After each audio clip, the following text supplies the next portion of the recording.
ninguém como Deus.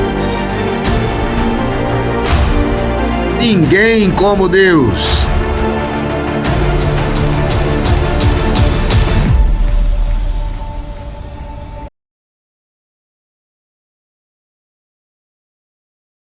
Lucas capítulo 6, versículos de 39 a 42. Naquele tempo, Jesus contou uma parábola aos discípulos. Pode um cego guiar outro cego? Não cairão os dois num buraco? Um discípulo não é maior do que o mestre. Todo discípulo bem formado será como o mestre. Porque vês tu o cisco no olho do teu irmão e não percebes a trave que há no teu próprio olho? Como podes dizer a teu irmão: irmão, deixa-me tirar o cisco do teu olho, quando tu não vês a trave no teu próprio olho? Hipócrita, tira primeiro a trave do teu olho, e então poderás enxergar bem para tirar o cisco do olho do teu irmão. Palavra da salvação. Glória a vós, Senhor. Meus irmãos e irmãs, essa palavra é muito forte. Primeiro, lembre-se, Jesus está falando aos seus discípulos. Ele está contando aos seus discípulos uma parábola. E a primeira pergunta que eu faço é exatamente o tema dessa noite. A quem você está imitando? Por que eu te pergunto isso? Jesus deseja indicar aos seus discípulos o caminho a percorrer para ter uma vida com sabedoria, para viverem com sabedoria, para cumprirem a sua missão com sabedoria. A primeira coisa que você precisa saber, Jesus está instruindo, ele está direcionando, ele está, na verdade, formando, e ele vem falar, inclusive, sobre essa relação mestre, discípulo, mestre, entende? Então ele está formando, e Jesus, ele deseja indicar aos discípulos o caminho para percorrer, sabe, o caminho que é preciso ser percorrido para viver com sabedoria. Por isso que ele faz a pergunta: um cego pode guiar outro cego? Por que ele faz essa pergunta? Ele quer frisar que um guia não pode ser cego, não é? Precisa ser alguém que vê bem o caminho. E isso é interessante porque ele deve possuir a sabedoria, porque ele não está falando sobre, na verdade, sobre enxergar ou não. Ele está dando o exemplo para você entender como se torna um discípulo. Como se cumpre a missão. Porque Jesus estava formando aqueles para cumprirem uma missão. Você tem uma missão, eu tenho uma missão, nós temos a nossa missão a ser cumprida. E nesse momento Jesus deixa claramente, se você quer cumprir a sua missão, você tem que se tornar guia, mas não pode ser cego. Você precisa ter sabedoria, precisa enxergar bem, precisa discernir bem o que fazer e como fazer. E é interessante porque uma das missões principais do líder é exatamente resolver problemas. Por isso que é natural, quando a gente sobe de nível, quando a gente é promovido, isso tentar a igreja, no grupo de oração, na comunidade, na empresa. Toda vida que você sobe uma função e ocupa uma função de liderança, eita, tem gente que chega para mim: Geraldinho, eu subi, fui promovido e agora estou cheio de problemas. Eu disse: parabéns, você deveria saber que junto com a promoção vem também problemas. E isso é uma coisa interessantíssima. Por quê? Porque você deve ser alguém que guia, que resolve problemas, e não somente alguém que pergunta como resolver problemas. Mas antes de se tornar um guia, você precisa amplificar a sua visão. Como é que eu amplifico minha visão? Como é que eu purifico a minha visão? Com sabedoria. Sabe? E ele está dizendo para os discípulos que é preciso sabedoria para guiar com sabedoria. Entendeu agora ou não? Sabedoria para guiar com sabedoria. É preciso de visão para guiar. Um cego não pode guiar outro cego. Se alguém não consegue enxergar, eu não posso colocar outra pessoa que não sabe enxergar para guiá-lo. Eu preciso colocar alguém que vê. Então, se tem pessoas sem sabedoria ao seu redor e que precisam ser guiadas, você precisa ter sabedoria para guiar aqueles outros. Caso contrário, corre o risco de causar danos a si e às pessoas. Não é? Você vai guiar as pessoas, você não entende. É como alguém que vai ser guia num lugar que você não entende, que você não conhece, vai botar todo mundo para se perder. E Jesus usa uma expressão de grande sabedoria, expressão sapiencial, para indicar a si mesmo como modelo de mestre, como um modelo de guia a ser seguido. Olha o que ele diz no versículo 40. Coloca o versículo 40. Um discípulo não é maior do que o mestre. Todo discípulo bem formado será como o mestre. O que Jesus está dizendo? Ei, vocês precisam ser imitadores. E São Paulo vai dizer, meus imitadores, Jesus está dizendo. E São Paulo lá na frente vem dizer, sede imitadores de Cristo. Olha que bem forte. E depois São Paulo, em um certo nível de caminhada, ele diz, imitem a mim, que vocês estão vendo. Como é que faço? Olha como é interessante isso.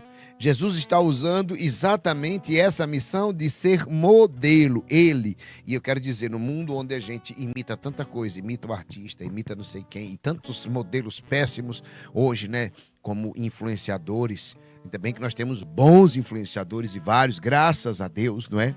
Graças a Deus que muitos missionários, inclusive da nossa igreja, sacerdotes, missionários se levantaram para também influenciar para o bem. Inclusive rezo hoje pela alma do padre Fabrício, um grande influenciador que faleceu num acidente. Eu não sei se vocês souberam hoje, mas com 29 anos, tão jovem, com 29 anos. Ele convidava todo mundo, inclusive, para um evento amanhã que ele iria fazer. Só para a gente entender que o nosso olhar sempre é para frente e para o alto. E é interessante, porque morreu bem, olhando para frente e para o alto. Estava convidando todo mundo vai amanhã para o enterro dele. Vocês já pensaram? Estava convidando todo mundo para o evento que ia fazer. Todo mundo vai amanhã para o enterro. E o enterro, o sepultamento de um cristão, de alguém que combateu o bom combate, ele tem uma mescla de dor pela ausência física, mas também de glória, pela certeza de saber que temos alguém que está no céu intercedendo. E isso daqui é muito bonito. Meus irmãos e minhas irmãs, isso daqui é muito forte. Por quê? Porque quando Jesus faz esse convite a seguir o seu exemplo, o seu ensinamento, porque se assim nós seguirmos o seu exemplo e o seu ensinamento, nós também seremos guias seguros e sábios. Quer ser sábio? Quer ser líder? Imite Jesus. Por isso a pergunta do tema de hoje: a quem você está imitando? Imite a Jesus. Se você imitar Jesus, você vai ser sábio e vai ser líder. Vai crescer. Amém? No trecho de hoje, nós encontramos outra frase significativa. A primeira é que o cego não pode guiar outro cego. Jesus está falando sobre liderança, sobre ser guia, sobre cumprir sua missão. Na segunda, ele vem falar, exortar para não sermos presunçosos, nem hipócritas. O risco da presunção e da hipocrisia. Ele diz assim, no versículo 41, coloque aí. Versículo 41. Porque vês tu o cisco no olho do teu irmão e não percebes a trave que há no teu próprio olho? Isso aqui é muito forte. Porque muitas vezes, e todos sabemos disso, é mais fácil ou cômodo ver e condenar os defeitos e os pecados alheios. É verdade. Pensa numa coisa. Ontem eu dizia de uma coisa muito difícil, que era amar os inimigos, aqueles que te desejam mal. Mas outra coisa agora, muito difícil, e que a gente precisa trabalhar fortemente para a nossa libertação, é exatamente isso. Por quê? Porque a gente é muito cômodo. Eu trabalho, inclusive, instruo líderes, outros líderes de comunidade, exatamente a perceber isso. Inclusive, falo muito para os irmãos de comunidade, para olharem para os outros irmãos desse jeito. Percebam como é bem interessante. Exatamente isso que eu falo para os irmãos de comunidade. Como é que você vê o outro? Porque a gente vê o outro, às vezes, no pior, não é?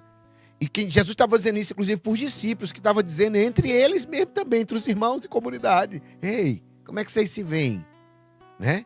Jesus está dizendo isso porque vocês estão vendo o cisco no olho do irmão e não está percebendo uma trave, né? E a trave, no sentido, se for ver no sentido literal mesmo da palavra que está falando, ele está falando de galim e está falando, como é que chama de viga, aquela viga que se coloca numa casa, a viga, né? A linha, exatamente. Então, seria nesse sentido, só para você completar, um pequeno galho e uma viga, uma linha inteira. Um pequeno galho e uma árvore inteira. E quando Jesus fala isso, ele está dizendo exatamente que nós somos desse jeito. Tem uma árvore inteira, tem uma viga inteira, tem uma coluna, como é que chama? Não, uma linha inteira daquelas. E você está olhando esse galinho aí, esse cisco. Porque é fácil, é cômodo ver os defeitos dos outros. A gente vê facilmente, vê os pecados dos outros.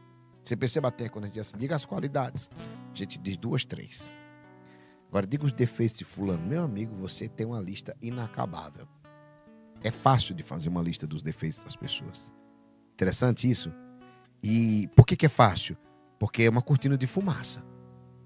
É uma cortina de fumaça. Essa cortina de fumaça, ela é muito forte, porque faz a gente não enxergar. É uma forma de ver o defeito do outro, é a forma de não enxergar o meu. Ou seja, nós não temos lucidez para ver os nossos erros e temos uma clareza para ver o erro dos outros. Nós podemos acolher essa exortação de Jesus diante daquela nossa velha mania de apontar o dedo para as falhas mínimas dos outros que estão próximos a nós. Enquanto nós não aceitamos o trabalho duro, o pesado trabalho de remover comportamentos que estão enraizados na nossa conduta. Não é? É mais fácil, perceba. Tem certos comportamentos e coisas que estão na nossa conduta e a gente deixa para lá. Não tem problema, é normal. Mas a pequena detalhe no irmão é um problema gravíssimo, seríssimo. E Jesus, nesse evangelho de hoje, ele acaba chamando a nossa atenção para um mecanismo que a própria psicologia moderna, ela já nos explica. Ela já estuda. Aquilo que Jesus já falava há 2000 anos. A psicologia moderna chama de projeção. Já ouviu falar? Projeção. O que é projeção? A projeção é algo indesejado em mim, algo que eu não gosto de mim, algo que é ruim em mim, um defeito meu, que é projetado numa outra pessoa. Para que a atenção se volte não para a minha fragilidade, mas para a fragilidade do outro. Esse é o mecanismo de projeção. Ou seja, eu começo a julgar o outro a partir de mim e não dele. Você percebeu? O mentiroso, ele acha que todo mundo mente. O ladrão, ele já olha para todo mundo. Você está me roubando. Você está querendo me roubar? Entende? Ele enxerga o mundo a partir disso. É verdade. Por exemplo, nós estamos na época de política. Como é que o político projeta? Todo mundo que ele vê, se ele vê uma multidão de gente, o que ele diz? São votos, são eleitores. O que o missionário diz quando vê a multidão? São almas para serem salvas. Quantas vidas se voltando para Deus. Entende? Como é que você vê? Você vê o mundo a partir do seu. Com os defeitos é a mesma coisa. A gente acaba projetando os nossos defeitos no outro. Então, por isso que eu quero dizer para você uma coisa. Tudo aquilo que as pessoas falam de você é muito mais sobre elas mesmas do que sobre você. Essa é uma grande verdade. Tem pessoas que são generosas, que são boas e que foram beneficiadas pelo que você fez. E elas falam bem de você onde for. Elas brigam por você. Elas lutam por você. Como tem pessoas também que de alguma forma têm uma inveja, gostariam de ter o que você tem e não tem. E por isso onde elas passam, elas falam mal de você. Isso é projeção. E normalmente elas falam mal com o quê? Lembra da esposa de Potifar? O que ela fez com José? Ela disse que José tentou dormir com ela. Mas o que foi isso? Uma projeção. Ela que queria dormir com José. E ela disse que José que queria dormir com ela. Entenderam ou não? Essa é a projeção. Esse é um mecanismo. Jesus chama essa atitude aqui no Evangelho classicamente de quê? Hoje a psicologia chama de projeção. E como é que Jesus chama? Hipocrisia. Que é o segundo ponto de hoje. Cuidado com a hipocrisia. Ah, meus irmãos, isto é, cristãos mascarados que escondem as suas falhas por debaixo de certas realidades e não permitem que a graça de Deus alcance essas áreas mais profundas. Então, é mais fácil tentar o cisco do olho do outro do que enxergar em si mesmo a trave imensa que você tem. Aquela parte mais dura, mais difícil, aquelas estruturas de pecado que estão enraizadas em nós, sabe? E que o Senhor nos conceda hoje a graça da conversão, da transformação. Nós devemos estar cientes disso antes de condenar os outros. devemos olhar para dentro de nós mesmos. Meus irmãos, quando nós olhamos para dentro de nós, nós condenamos muito menos as pessoas. Quando nós olhamos que também somos frágeis, nós condenamos. Perceba, nós estamos num mundo hoje, como é que chama, do cancelamento digital, não é isso? Cancelamento digital é assim? Ou seja, você já percebeu então por quê? Às vezes as pessoas nem seguem alguém, nem acompanham, nem sabem quem é.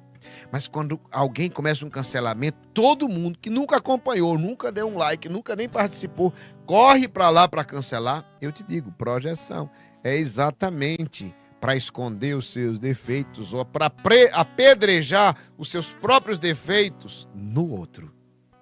Porque em você não queria. Por que o cancelamento digital? Você pode ver, boa parte das pessoas que estão cancelando é exatamente o mesmo defeito que ela tem. Entendeu?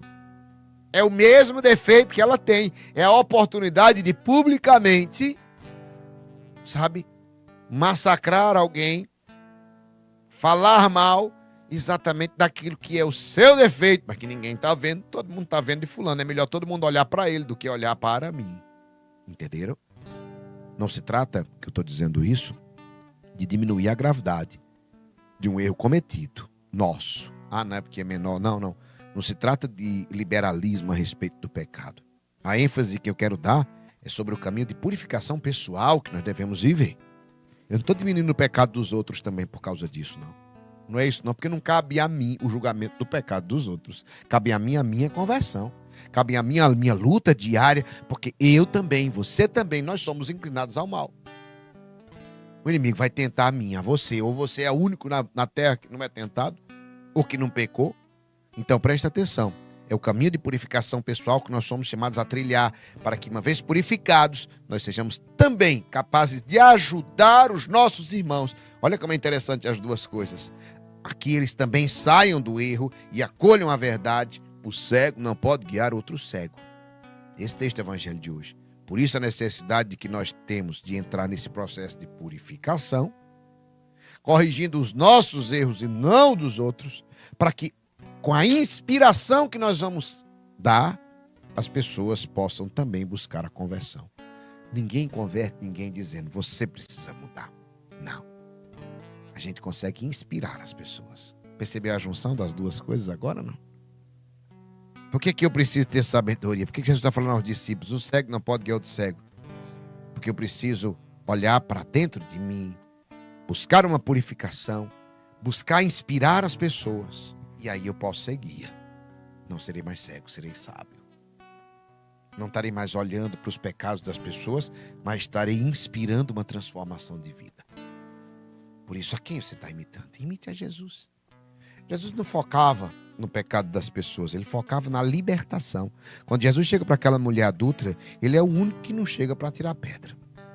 Porque todo mundo que chegou lá, chegou com a pedra na mão. Percebeu?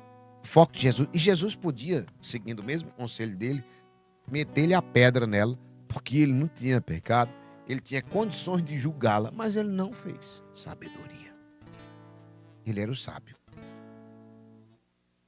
Jesus vai lá e diz, quem não tiver pecado que atire a primeira pedra. Todo mundo vai embora. Jesus continua lá no lugar. Cadê os que te condenavam? Ninguém te condenou? Jesus claramente diz, eu também não te condeno. Vai, não tornes a pecar. O que aconteceu? Teria apedrejado, não ter resolvido o problema. A mulher se converteu, se transformou. Então eu quero dizer para você, meus irmãos, que o Senhor permita abrir a nossa visão para nos tornarmos homens e mulheres sábios, que inspiram outras pessoas a também se transformarem. A sabedoria vem a partir da nossa transformação, da nossa purificação interior. E a partir disso a gente começa a ficar cheio, transbordar. E esse transbordar vai atingindo outras vidas. Amém?